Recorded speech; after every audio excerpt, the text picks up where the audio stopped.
தான் இறந்துவிட்டதாக வெளியாகும் செய்திகள் தவறானவை என இலங்கை வானொலி அறிவிப்பாளர் BH அப்துல் ஹமீது விளக்கம் அளித்துள்ளார்.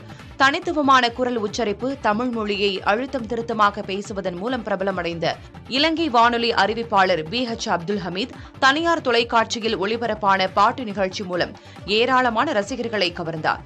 90களில் பிறந்தவர்களின் மனம் கவர்ந்த BH அப்துல் ஹமீத் உடல்நலக்குறைவால் காலமானதாக சமூக வலைதளங்களில் தகவல் வெளியானது.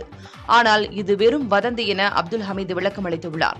அவர் வெளியிட்ட வீடியோவில் இலங்கையில் நலமுடன் இருப்பதாகவும் பலர் தன்னை தொடர்பு கொண்டு பேசியது நிகழ்ச்சியை ஏற்படுத்தியதாகவும் கூறினார். நான் நித்திரை கொள்ளவில்லை.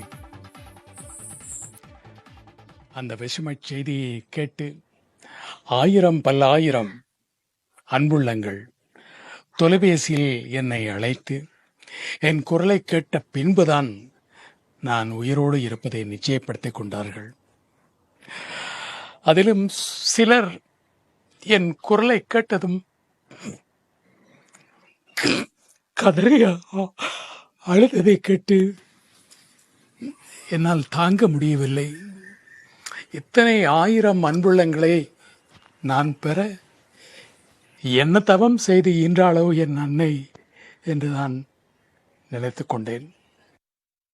ஏற்கனவே BH அப்துல் ஹமீது இறந்துவிட்டதாக 3 முறை செய்தி வெளியாகி பின்னர் அது வதந்தி என உறுதி செய்யப்பட்டது குறிப்பிடத்தக்கது.